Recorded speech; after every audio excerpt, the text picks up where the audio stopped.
you ghost. That's you. You ghost. It's an easy cop out. You breadcrumb. And what I mean by breadcrumb, you leave a little bit at a time just to keep you interested.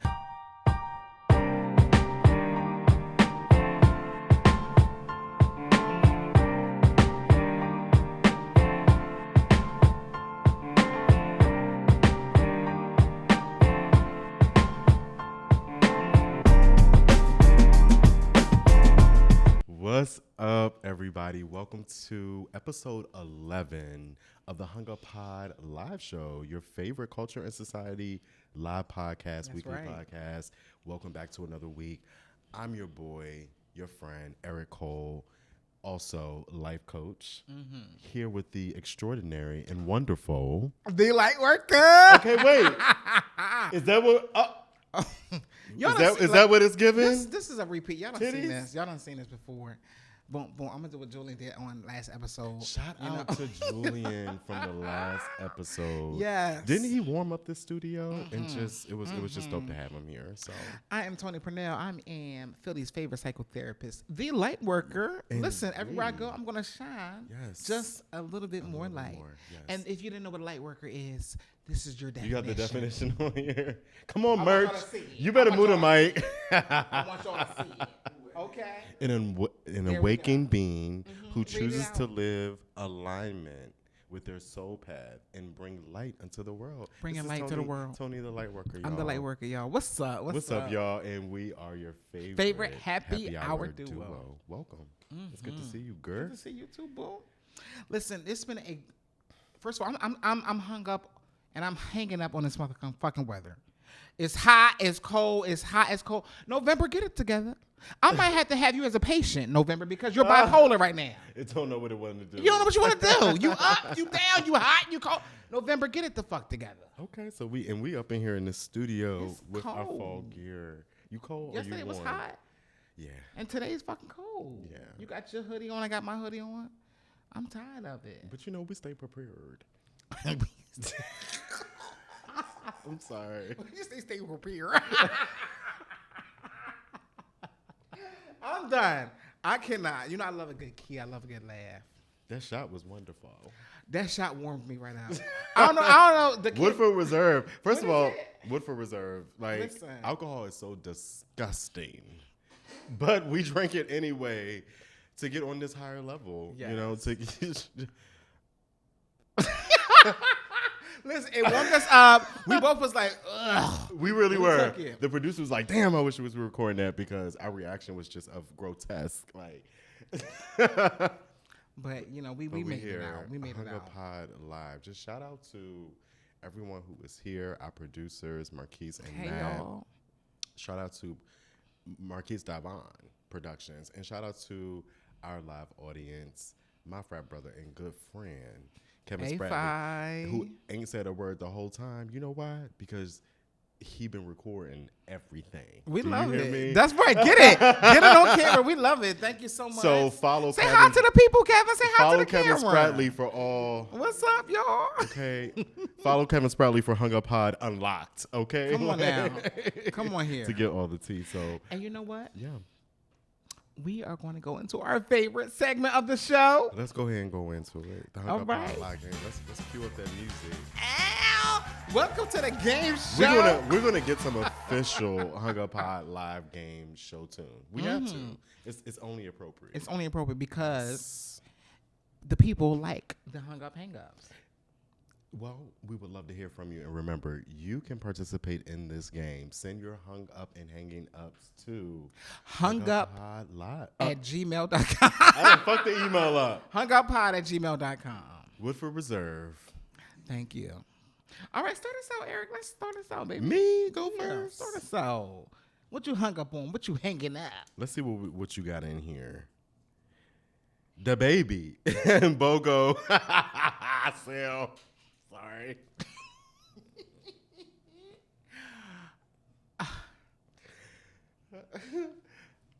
Is he a sponsor for Payless now? Like, what's going on? Who does a BOGO sale at a concert? I have never, ever, ever, ever, ever heard of someone doing a BOGO offer. Buy one, get one, baby. Listen, The baby was online not too long ago talking about I'm rich. I don't give a fuck. Y'all can say what y'all want about me. I'm rich. Okay, well, get it together. And I love how we come together as a community, as a culture, and we determine what we're going to tolerate and what we're not going to tolerate. There it is. Hang it up. Fuck with us if you want to. Now, it's more work for us to do as a community. It's more people out here that we need to be coming for. We start somewhere. Rome wasn't built in a day. All right. Well, we're gonna be moving right along. I'm actually, you know what? I'm actually hung up on the BOGO because you know. You making money? Listen. You selling tickets? Tony the Lightworker selling tickets, y'all. I'm gonna sell you 2 more on top of the ones you bought. Buy one, get 4. Listen, if your car is broken into, and nothing was taken out, but we left you 10 fucking the baby tickets in your car. Okay? I saw that tweet.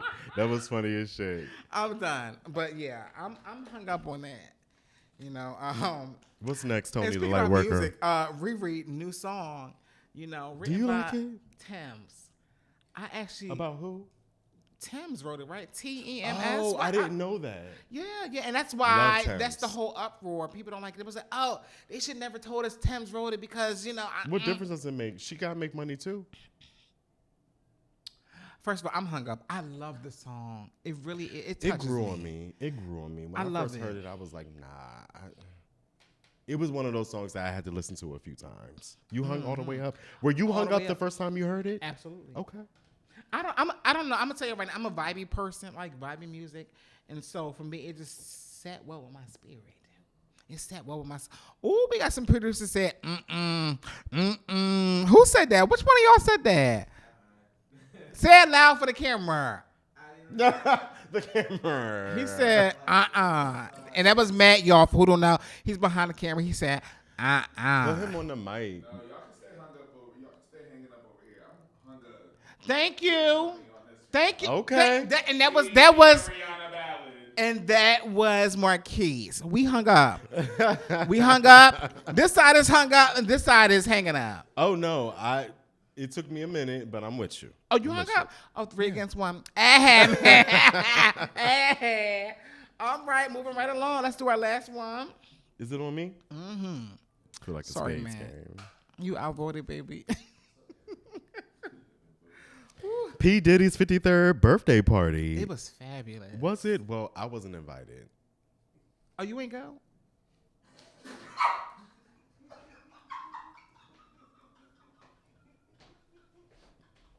Oh. We done got the producers ain't- walk you on ain't off go? the set. I can't say much about it. No, look. Keith. Give me some over here. I mean, the Hung Up Pod Live wasn't invited. I don't know, but I went. Marquise Davon Productions. I went. I was there. You were. I was there. Oh, well, tell us about it. I saw. Do it really be rooms upstairs where yes, people it doing the do. thing? Young Florida was there, and she was, and she was in full effect. So I saw her, and I saw everybody else Doing their thing. and doing their thing. Okay. I did. Come on for but the backstage anyway, access. I'm hung up because it was Black excellence in the building. All the You know, way. all the way. And they are producers. And we are hung up on 53. Yes, come on over 53. 53, P. Diddy P. has... Diddy, he's still a pioneer in the fucking field. He's still a staple in the community. And he looked good. And he did a great Halloween costume. What did he do? He was the Joker. Oh, that's right. I heard about it. And I heard he was in costume all night. All night. Didn't break. People didn't know P. Diddy from Joker, and we are here for it. Our producers cannot get it together. Our producers are... Anyway. no more good. Like we... What? Young Florida. What's her name? Wow. What's her name? Ain't it Young Florida? What is her name? Who are you talking about? What is it? Young Miami. Oh. Oh my God! Oh, I'm sorry. Wait, it's Young Miami. I said, oh. It's Young Miami. What I say, Young Florida? I'm sorry. Miami, I like you. I like can't breathe. you. I can't breathe. No. I'm sorry. Anyway, that was your hang up episode A segment. mess this week. It was fun. I'm sorry. We are. Cheers to episode 11. Yes. We're going to get right into our episode. Let's go ahead and do it. We're going to cut real quick, and then we're going to get into this episode. Oh, my God.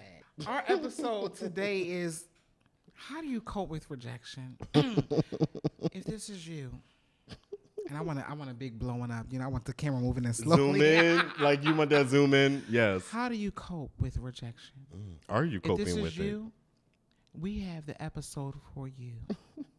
I can't even be serious right now. But if you've been told no, if you've been told, yeah, you're not really my type, yeah, no fats, no femmes, no whites. If you've been, listen, we've all been rejected in some form. Call this 800 number. You may be entitled to compensation. Send an email to hunguppod@gmail.com Yes, to talk about it. your rejection. You Let's might talk be about entitled to a little bit compensation. Okay, let me tell you. Not from me, but we'll talk about it. I'll give you one free therapy episode, one free therapy session. Yes. But How do long? we cope? 2 minutes. 2 minutes. But I want to know really, how do we do and deal with rejection? Eric, let's just put it out there. Have you ever been rejected? Yes. How did it feel? What was it like for you? It depends on what stage of life I was in at that time. You know, Give me the first time that you remember being rejected. Christianity, religion. What you said? What? Ooh, you said Christianity and religion. Yes. Because, you know, I grew up in the church. Talk about it. I grew up, you know, my mother and my aunt and my uncle were the first lady and the pastor of the church. You know, I was an usher. I was in the choir. I went to the summer camps for Christian school. I did everything. And that was my earliest form of rejection, is knowing that I was begging to be a part of something. Begging to be a part of something that did not want me to be a part of it. That just gave me a little bit of chills. Yeah. I think when I think of my first moment of rejection, ooh, I'm not gonna cry on this camera. Please don't. Oh my God! Sorry. I'm not gonna cry on this. I'm not going to cry on this camera. I think my first moment of being rejected. Your first bullies are within your family. And I don't know if anybody out there has dealt with bullying. Your parents, your loved ones are your first form of bullying. And what that looks like, what that feels like. Yeah. I got a lot of no's growing up. I got a lot of no's because of who I was. And we all know this bubbly Tony. We all know the, extravagant and this boisterous Tony. But I didn't change my stripes. I was who I was back then about who I am now. I was the same person back then. Yeah. But everybody did not like that. You felt rejected? Oh, my God. Rejected. I said I'm not going to cry on this camera. Why did I just start? Oh, my God. Ooh, breathe. Getting a little emotional. Breathe, bitch, breathe. Getting a little emotional. Pray, bitch, pray.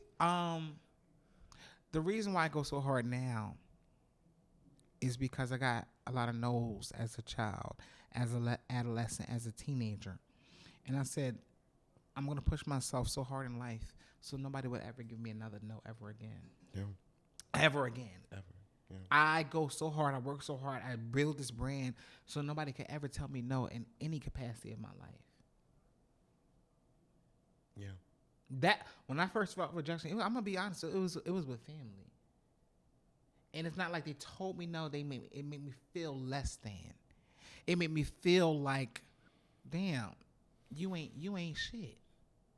I'm gonna just say that. Yeah.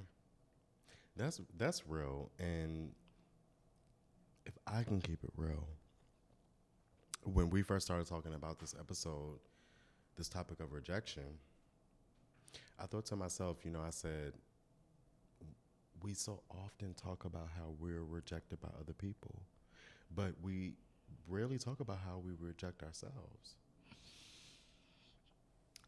When you, this, I didn't prepare for this. I'm gonna say this right now. When you, let me tell you why we reject ourselves. When you don't know all the aspects of you, you reject you. Yep. When those aspects of yourself seem foreign, you can't come to terms with it. Absolutely. You can't come to terms to accept it. Right. If I don't know all of me, I can't accept all of me. Absolutely. And so I push it off. You push it away. You reject it. If you don't understand your purpose, if you don't understand what your trajectory is in life to get to your purpose, when you encounter people who quote unquote reject you, I feel like that makes it so much more difficult for you to process that rejection because you don't understand what your purpose is. I feel like when you know what your purpose is, dealing with rejection, is it rejection? Or is it alignment to put me on the path where I'm properly supposed to be? But you know what? I'm going to go against that for just 1 second. Yes, I am the light worker. You know, I am Mr. Positivity. I'm Mr. Psychotherapist.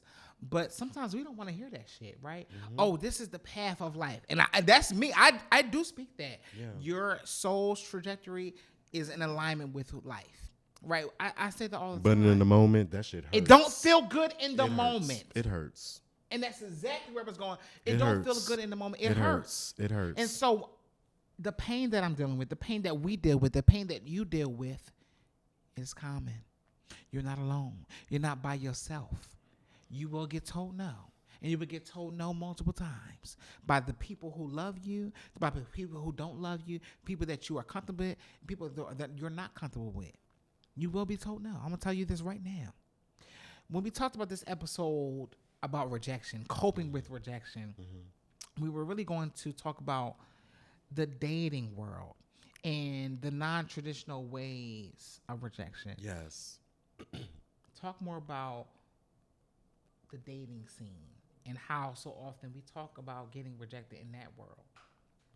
I feel like in the dating scene, we get rejected, you know, often sometimes. When you talk to people, they experience rejection, but it's not always communicated. It's not always communicated. It's not Bitch, you gotta talk. Yeah. Bitch, you gotta communicate. What I see so often, so common, is these niggas. Talk your shit, Tony. You ghost. That's you. You ghost. It's an easy cop out. You breadcrumb. And what I mean by breadcrumb, you leave a little bit at a time just to keep you interested. Oh, I'm just going to give you little bits and pieces. I'm going to breadcrumb you to keep you just interested enough. Just on the scene enough so I don't have to put any more effort in. Right. You ghost or you breadcrumb. Yep. And we're here to say enough is a fucking enough. If you ghost, I'm calling you the fuck out. And I'm going to be the first one to say I've done it. I've ghosted somebody before, and I've been ghosted. We got our producers putting their hands up. Our producers raising their hand, both of them. Yeah. Our live audience, like, I think a lot of us have experienced and participated in ghosting because it is easier not to communicate the things that we are uncomfortable with. It is easier not to communicate the things that we fear. Let me tell you why. Because it feels like I don't owe you shit, right? That's a big part of it. I'm gonna ghost you because you just somebody I met off the fucking ad. We just messing around. Yeah, like I don't owe you shit, so I'm gonna ghost you. But what do you owe yourself? Respect and honor. But these dudes ain't giving out that. They ain't giving out that at all. Right. So Tony, talk to us about your own personal experiences with rejection. Dating scene, like I said before, the whole masculinity, femininity vibe. First of all, I am me and I am me completely. I'm not too masculine. I'm not too feminine. I'm just me, right?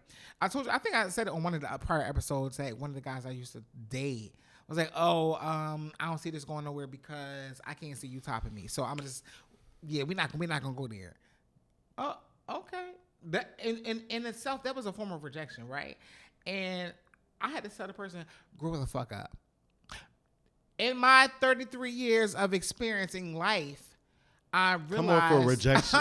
Come on for rejecting rejection. Hello, I'm gonna have to reject that notion. Yes. Like, it's okay, because we Sometimes get we caught have up to. in the moment about Yes. what things should be, what things should look like. First of all, if I accept all of me, you can't reject me.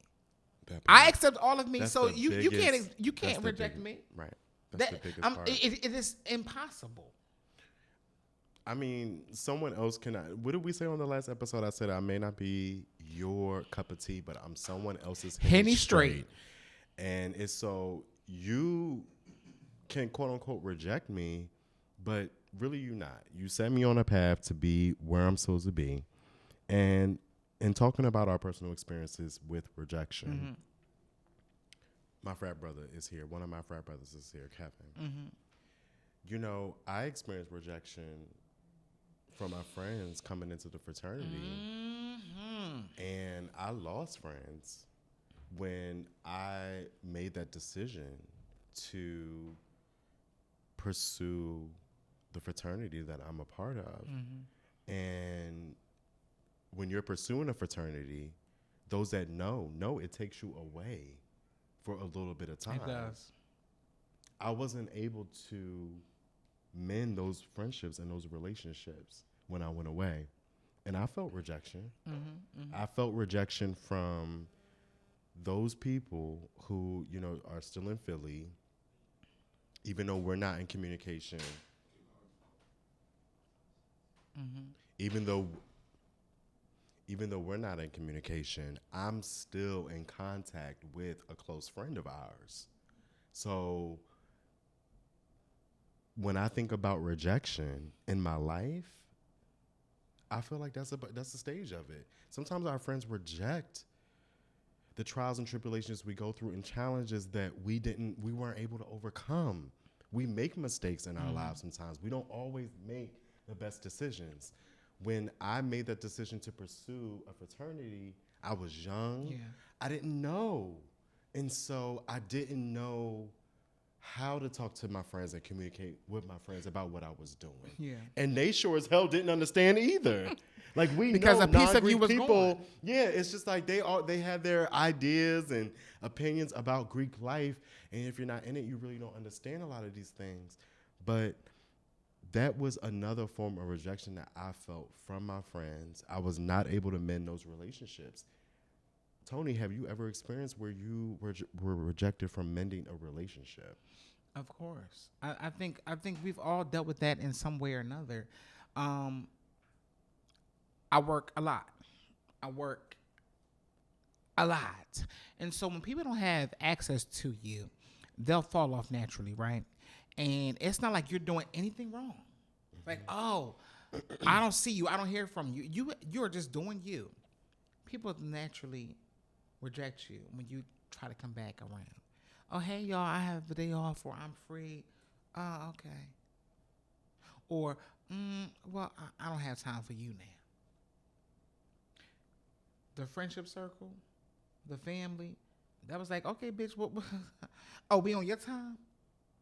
Oh, we must be on Tony time because you now you free, and you feel it. You feel the energy. You feel the transference of energy that comes to you about. Sometimes people aren't pushing you off. Sometimes people are just really fucking busy. Sometimes people got shit to deal with that has nothing to do with you.